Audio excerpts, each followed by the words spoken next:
Gabimaru was the strongest ninja in his tribe when he was only 16. However, while on an assignment, Gabimaru is betrayed by his companions and kidnapped. As a result, the ultimate punishment, death, is met. They opted to finish it by chopping off his head. The executioner lifts his sword, inquiring for his last words, but he has none. The executioner then strikes with a hard stroke, but nothing occurs. He tries again and again, but the blade snaps in half before it can sever Gabimaru's neck. Everyone else couldn't believe their sight, but Gabimaru can only think about why he can't just die. Sagi pays him a visit later that night. She's an inspector looking into his life and why the blade didn't kill him. They discuss his past and his tribe. She is curious whether he did not die because he is attached to life. Gabimaru, on the other hand, has no attachments. He had come from the ninja clan, where everyone is educated to murder from birth. They are subjected to torturous and lethal training. Those who survive, however, gain superhuman bodies. She becomes intrigued and asks if he can demonstrate ninjutsu to her. However, he just refuses. The next day, they decide to utilize a different mode of execution, burning at the stake. The flames will cause him unbearable anguish, destroying his skin, muscles, and, eventually, bones. But, once again, Gabimaru is still alive, with just minor injuries to his body. Sagi inquires if he is attempting to resist, but he maintains he isn't, and their attempts are futile. She attempts to delve deeper into his background by inquiring about his relatives. He says that his parents were murdered by the clan chief when he was a baby, but he has no idea why, and he doesn't care. When questioned about his dreams, he said he had none. He exclusively murdered people and performed his assignments as a ninja. He sees little value in life, having grown up learning how to murder without exhibiting emotion. Sagi then questions how and why he was apprehended. He reveals that he sought to stop becoming a ninja, and the clan chief agreed if he performed one more job. But that expedition was only a setup for his buddies to betray and capture him. Following all of their fruitless attempts, the executors decide to utilize their most heinous approach. They will separate him by yanking on his limbs. They'll tie him up with ropes and utilize bullmite to tear him in half. The animals begin to move, stretching the ropes to their maximum length. In the next split second, it drags the creatures back, falling in front of Gabimaru. They fail to kill him once more. Nobody believes it, including him. Why does nothing work on him? And why can't he just die? That's when Sagi senses something odd. Gabimaru had no desire to live, so he tried to flee the tribe.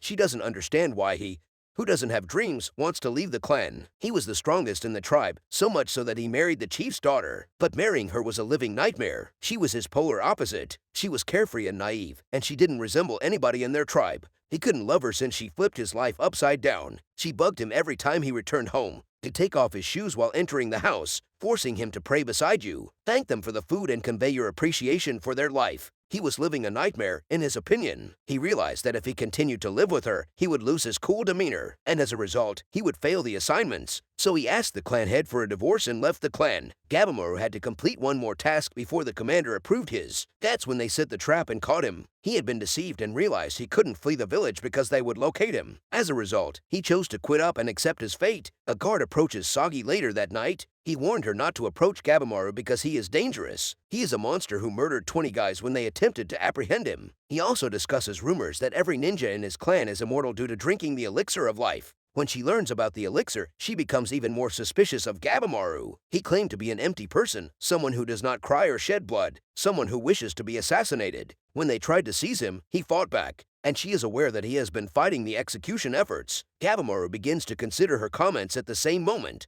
Why is he rejecting something he wants? He utilized his might to break the sword as he was about to be decapitated. He utilized his powers to survive when they tried to burn him at the stake. When they attempted to separate him, he utilized his might to draw the animals back. Something deep within him is triggering his skills to keep him alive, but he assures that tomorrow is his last day. They pour hot oil on him, searing his skin. However, he merely walks away, unharmed. He was wide-eyed and speechless. Why can't he simply die? Why is he putting up such a fight? He was meant to be empty. What does he regret so much that he refuses to die? But the investigator had had enough. She knew the answer. The guards lead him below, where he sees Sagi again, but this time she is armed with a katana. She is an Asiman clan decapitator. Gabimaru is taken aback when he swiftly recognizes her clan, which is known for being the greatest executors. Gabimaru's eyes widen as he realizes she can easily cut off his head, and sees her for what she is. He begins to panic and breaks free from his restraints. Sagi arrives behind him in an instant and swings her blade. He dodges instinctively, and she comes at him again. He dodges once again, realizing he doesn't want to die. She says that he's been deceiving himself the entire time. He claimed to have embraced death, but there is one reason he wants to keep him alive. His spouse. He claimed to despise her, but he doesn't. He used to be empty, but his wife transformed him. He told her everything he despised about his wife.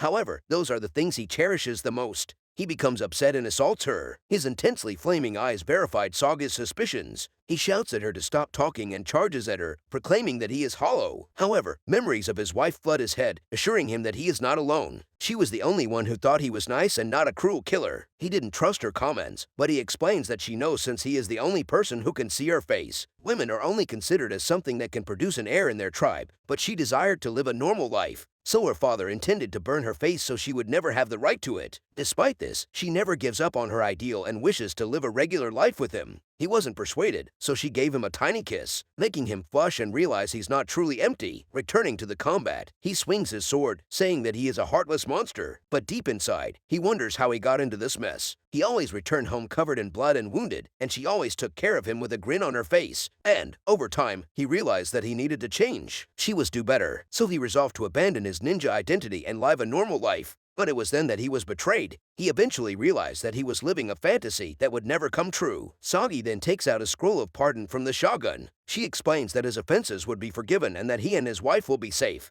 But first, he must perform one assignment. He must journey to a mysterious island and compete against other criminals in order to get the elixir of life. This statement astounded Gabimaru. She reveals that the shogun dispatched 5 search parties to the island, but none returned alive. The only thing that returned was their bodies transforming into flowers. The shogun got even more concerned with discovering the life-giving elixir. It was decided to transport talented offenders who had been sentenced to death to the island, and whomever obtains the elixir will be absolved of all his misdeeds. She also mentions his wife. She is secure, but she has isolated herself while waiting for him to return. Sagi then asks him if he wants to embark on this quest and find a way to be reunited with his wife, or if he wants to die right now. Frustrated by this nonsense, the magistrates intervene, stating they will remove both of their heads. Gabimaru takes his decision after remembering his wife's charming, naive grin. Tears fall down his cheeks, and he asks Sagi if she still wants to witness his ninjutsu. In the next second, his body is engulfed in flames, engulfing everyone. Gabimaru promises to find the elixir after jumping from the pile of burning bodies, and tells himself that he would survive and return to his wife's side. Thanks for watching. Please make sure to subscribe and watch my other videos if you're into my content.